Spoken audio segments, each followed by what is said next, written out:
மருதநாட்டு மக்கள் கட்சி தமிழக 2026 சட்டமன்ற தேர்தலுடைய ஆலோசனை கூட்டம் இன்று மதுரையில் நடைபெற்றுக் கொண்டிருக்கிறது. இன்றைக்கு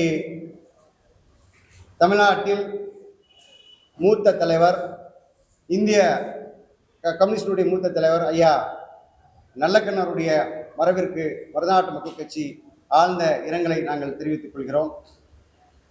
தொடர்ச்சியாக சாதியின் பெயரால் இந்த மனிதர்களின் மனிதரை ஏற்றத்தாழ்வோடு பார்க்கக்கூடிய இந்த சமூகத்தில் அதை எதிர்த்து களத்தில் நின்று போராடிய தியாகி இமானுவேல் சேகரன் அவர்களுக்கு அவருடைய பிறந்த நாளை அரசியலாக அறிவிக்க வேண்டும் சொல்லி தொடர்ச்சியாக இந்த மக்கள் போராடி வந்தார்கள். அந்த அடிப்படையில் இன்றைக்கு தமிழ்நாட்டில் நல்ல ஆட்சியை தந்து கொண்டிருக்கக்கூடிய திராவிட முன்னேற்ற கழகம் இந்த மக்களுடைய கோரிக்கையை ஏற்று அதை செய்து கொடுத்திருக்கிறது. கூடுதலாக தியாகிகளுடைய நினைவிடம் அருகிலே அவருக்கு மணிமண்டபம் கட்டி முழு திருவுருவ சிலையை அமைத்து தந்து தியாகி இமானுவேல் தியாகத்தை அங்கீகரிப்பு செய்திருக்கிறதை நாங்கள் மருதநாட்டு மக்கள் கட்சி மனதாக வரவேற்று நன்றி சொல்ல கடமைப்பட்டிருக்கின்றோம். இந்தியா ஒரு மதசார்பற்ற நாடு. இங்கே சாதியின் பெயரால், மதத்தின் பெயரால், மொழியின் பெயரால் இந்த மக்களை பிளவுபடுத்த துடிக்கிற இங்கே மதவெறி கும்பலை ஆதரவாக இருக்கக்கூடிய கட்சிகளை நாங்கள் வன்மையாக கண்டிக்கிறோம். ஒருபோதும் அவர்களுக்கு நாங்கள் ஆதரவு களத்திலே நிற்க மாட்டோம். இங்கே மத சார்பின்மையை நிலைநாட்ட இங்கே களத்தில் நிற்கக்கூடிய இந்தியா கூட்டணிக்கு ஆதரவு களத்திலே நாங்கள் நிற்கிறோம்.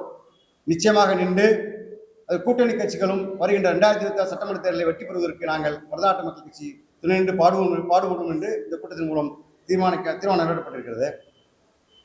தொடர்ச்சியாக இந்த மண்ணிலே சாதியத்தின் எதிராக நிற்கக்கூடியவங்க, மதத்தின் பெயரால் நிற்கக்கூடியவர்களுக்கு அவர்களை பழிவாங்க நோக்கத்தோடு இன்னைக்கு 2 நாளைக்கு முன்னாடி கூட இன்னைக்கு இந்தியாவுடைய தலைவர்களுடைய முன்னாள் முதல்வர் கெஜ்ரிவால் அவர்கள் இந்த மது கொள்கை வழக்கில் கைது செய்யப்பட்டு சிறையிலே இருந்து இன்றைக்கு விடுதலை செய்யப்பட்டிருக்கார். அந்த வழக்கு கூட பொய்ன்னு சொல்கிறாங்க.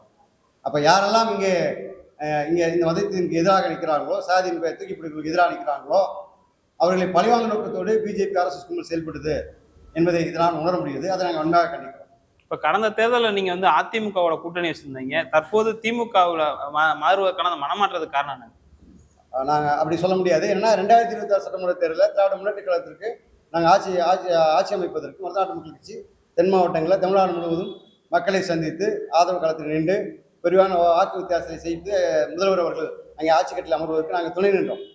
மக்களவைத் தேர்தலில் ஒரு சில காரணங்களுக்காக நாங்கள் ஆதரக்கூடிய ஒரு நிலையில் நாங்கள் ஆதரவு கொடுத்தோம். ஆனால் இன்றைக்கு அதில் ஒரு முக்கிய காரணம் என்ன சொல்லணும்னா, அனைத்து இந்திய அண்ணா திராவிடத்துக்கு நாங்கள் மக்களவைத் தேர்தலில் ஆதரவு கொடுப்பதற்கு அன்றைக்கு பிஜேபி அவருடைய சூழ்ச்சியை தெரிந்து கொண்டு இங்கே தமிழ்நாட்டிலே அவருடைய நிலையை நிறுத்துவதற்கான புரிந்து கொண்டு அவர்களை விலக்கி கொண்டு களத்தில் நின்றார்கள், தேர்தல் களத்தில் நின்றார்கள்.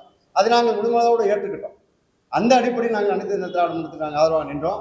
ஆனால் இன்றைக்கு மீண்டும் அவரோடு கைகோர்த்து நிற்பதை நாங்கள் ஒருபோதும் ஏற்கவில்லை. ஒருபோதும் இங்கே பிஜேபி ஆர்எஸ்எஸ் கும்பல் நிற்கக்கூடிய இடத்துல மருதநாட்டு மக்கள் கட்சி நிச்சயம் இருக்காது. அந்த அடிப்படையில் தமிழ்நாட்டில் தொடர்ச்சியாக இந்த கொள்கையோடு இருக்கக்கூடிய கட்சி திராவிட முன்னேற்ற கழகம் அவருடைய ஆதரவு களத்தில் நிற்பது என்பது முடிவு பண்ணியிருக்கோம். இப்போ மருதநாட்டு மக்கள் கட்சி தென் மாவட்டங்களில் பல்வேறு மாவட்டங்களில் கட்சி இருக்கிறது. முக்கியமாக பார்த்தோம்னா இந்த சமூகத்தோட பல்வேறு தலைவர்கள் பாஜக அதிமுக கூட்டணியில் இருக்கும்போது நீங்கள் அதே கூட்டணி இல்லாமல் திமுக கூட்டணிக்கு வந்ததுக்கான காரணம் என்னன்னு பார்க்கணும். அவங்களுடைய நிலைப்பாடை நான் சொல்ல விரும்பலை. ஆனால் இங்கே நாங்கள் மருதநாட்டு மக்கள் கட்சி பொறுத்தளவுக்கு தனக்கான இப்போ தனி ஒரு உறுப்பினரான கட்சி கிடையாது. ஒரு சமூக மக்களுக்கான, ஒரு எளிய மக்களுக்கான கட்சியாக பார்க்குறோம். இது இப்போ தனி ஒருவருக்குன்னா அவங்க தனிப்பட்ட முடிவு எடுக்கலாம். ஆனால் நாங்கள் இந்த சமூகத்தினுடைய எதிர்காலத்தை நாங்கள் கருத்தில் கொள்கிறோம். இந்த சமூகத்தினுடைய அரசியலுடைய எதிர்காலத்தை நாங்கள் கவனத்தில் எடுத்துக்கிறோம். அந்த அடிப்படையில் இங்கே கொள்கை சார்ந்து இயங்கக்கூடிய இயக்கம் மருதநாட்டு மக்கள் கட்சி. அந்த அடிப்படையில் நாங்கள் திராவிட முன்னேற்ற கழகம், அதை சார்ந்து இருக்கக்கூடிய கூட்டணி கட்சிகளும் கொள்கை சார்ந்து இருக்கக்கூடியவர்களாக நாங்கள் பார்க்கிறோம். அது உண்மையும் கூட. அந்த அடிப்படையில் நாங்கள் மருதநாட்டு மக்கள் கட்சி இங்கே ஆதரவு களத்தில் நிற்கிறோம். இப்போ பட்டியல் வீட்டின் கோரிக்கைன்றது வந்து தேவேந்திர வேளாளர் மக்களுடைய நீண்டகால கோரிக்கையாக இருக்கிறது. முக்கியமாக பார்த்தோம்னா இதற்கு முன்பாக தேவேந்திர வேளாளர் அரசாணைக்காக போராட்டம் பண்ணிக்கிருந்தாங்க. தற்போது பட்டியல் வீட்டை எந்த கட்சி தருதோ அந்த கட்சியோட தான் கூட்டணின்னு சொல்லிட்டு மக்கள் ரீதியாக ஒரு கருத்து இருக்க மாதிரியான ஒரு சூழல் நிலவுகிறது. நீங்கள் இந்த திமுக கூட்டணியில் இருக்கிறீங்க, அதற்கு ஏதாவது சாத்தியம் இருக்கிறதா? இப்போ அந்த கருத்தை எப்படி நீங்கள் பார்க்குறீங்க? முதல்ல அந்த கருத்தை நம்ம பற்றி பேசணும்னு நினைக்கிறேன். பட்டியல் வெளியிட்டும் இங்கே நடக்குமா நடக்காதுன்றது 2வது விஷயம். ஆனால் அதை பற்றி கேட்கக்கூடிய அதை இப்போ சமீப காலமாக ஒரு 5 வருஷம் கூட எடுத்துக்கலாம். இந்த 5 வருடங்களில் தான் இந்த கோரிக்கை இன்னும் வலுவாக பேசுகிறாங்க.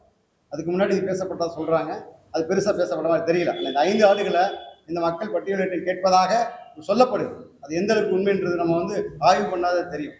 ஏன் அப்படி சொல்றேன்னா, இப்படி அந்த 5 ஆண்டுகளுக்கு முன்னாடி பேசக்கூடிய தலைவர்கள் கூட சமீபத்தில் அதை பற்றி பேசுவதற்கான இல்லை. இப்போ தேர்தல் நேரங்களில் அதற்கான கூட்டங்கள் நடத்துவது, பொதுக்கூட்டம் நடத்துவது, மீண்டும் அந்த கோரிக்கையை வலு சேர்ப்பதாக தங்களை காட்டிக் கொள்கிறான்னு தான் நினைக்கிறேன். ஏன் அப்படி சொல்றேன்னா, இது நடக்குமா நடக்காதுன்ற சாத்தியக்கூறுன்ற ஒன்று பார்க்க வேண்டியிருக்கு. இன்னும் அந்த சமூக மக்களை ஏன் இந்த அட்டவணையில் கொண்டு வந்தார்கள், ஏன் இந்த பட்டியலின் சமூகத்தை மக்களை சேர்த்தார்கள், இதை ஆய்வு செய்ய வேண்டியிருக்கு. இந்த மக்கள் இன்னும் எந்த நிலையில் இருக்கிறாங்க, எதற்காக இந்த மக்கள் அந்த அட்டவணை சாதியில் வச்சாங்க, இந்த சமூகம் கல்வியில், பொருளாதாரத்தில், அரசியல் அதிகாரத்தில் முன்னுக்கு வந்து விட்டார்களா, இதெல்லாம் ஆய்வு பண்ண வேண்டியிருக்கு. இதை மருதநாட்டு மக்கள் கட்சி நிச்சயம் அதெல்லாம் கவனத்தில் எடுக்குது. நாங்கள் அதனால அது ஒட்டுமொத்த சமூகத்துடைய கோரிக்கையை நாங்கள் ஒருபோது ஏற்க மாட்டோம். அப்படியே அந்த மக்களுக்கான இயக்கம் இது. இந்த சமூக மக்களை கோரிக்கைக்கு நாங்கள் நிச்சயமாக களத்தில் நிற்போம். பெயர் மாற்றம் இங்கே தேவேந்திர வேளாளர் மக்கள் பல்வேறு பிரிவுகளாக பிரிந்திருந்தார்கள். அவர்கள் ஒருங்கிணைத்து தேவேந்திர வேளாளர் என்ற பெயர் மாற்றம் கேட்ட இந்த சமூக மக்கள் போராடி தன்னெழுச்சியாக களத்திலே வந்தார்கள். அந்த போராட்ட களத்திலே மருதநாட்டு மக்கள் கட்சி நின்றது. அதற்கான ஒரு மாநாடை கூட நடத்தி அதற்கான அந்த பெயரை பெற்றுத் தருவதற்கு முழு மனதோடு நின்றனாங்க. அதனால் இந்த மக்களுக்கு நன்மை தரக்கூடிய கோரிக்கை எதுவாக இருந்தாலும் சரி, பாதுகாப்பு அரணாக நிற்கக்கூடிய கோரிக்கை எதுவாக இருந்தாலும் சரி, மருதநாட்டு மக்கள் கட்சி நிச்சயமாக நிற்கும். இதுல முக்கியமா சொல்லக்கூடியது, தேவேந்திர வேளாண்ன்ற அரசாணை வழங்குறது அதிமுக பாஜக கூட்டணி. அதனால ஒட்டுமொத்த தேவேந்திரர்கள் இந்த கூட்டணி தான் ஆதரிக்கணும்னு ஒரு தலைவர்கள் சொல்லிக்கிருக்காங்க. அதுல இருந்து நீங்க எந்த இடத்துல மாறுபடுறீங்க? இப்போ ஒரு ஆட்சியாளர் இருக்காங்கன்னு சொன்னா மக்களுடைய கோரிக்கையை செஞ்சு தருவது அவங்களுடைய கடமை. அந்த அடிப்படையில் தான் பாரதிய ஜனதா ஆட்சியில் இருக்கும் பொழுது, அனைத்து இந்திய அண்ணா திராவிட ஆட்சியில் இருக்கும்போது இந்த பெயர் மாற்றம் நடந்திருக்கு. இதே அனைத்து இந்திய அண்ணா திராவிட இருக்கும்போது இந்த கோரிக்கையை வலுவாக வச்சிருக்கிறாங்க. தொடர்ச்சியாக 40 ஆண்டுகளுக்கு மேலே போராடி இருக்காங்க.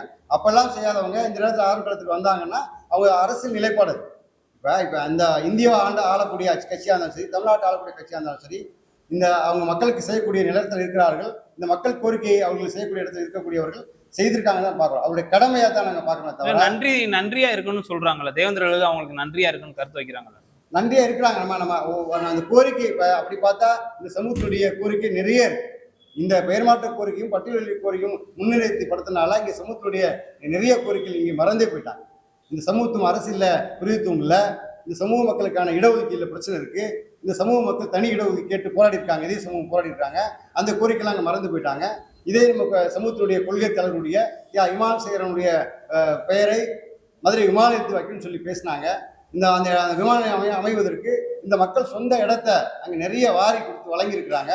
அது அப்படிப்பட்ட கோரிக்கையெல்லாம் இன்னைக்கு மறந்து போச்சு. அதனால கோரிக்கை என்பது, மக்களுடைய கோரிக்கை என்பது நிறைய இருக்கு. ஆனால் இந்த முதன்மையாக இந்த கோரிக்கை பேசப்பட்டால் இதை மறந்து போச்சு. இந்த கோரிக்கைகளை நிறைவேற்றி தரக்கூடிய ஒரு கடமை, அதைத்தான் அவங்க செஞ்சிருக்காங்க நான் பார்க்குறேன்.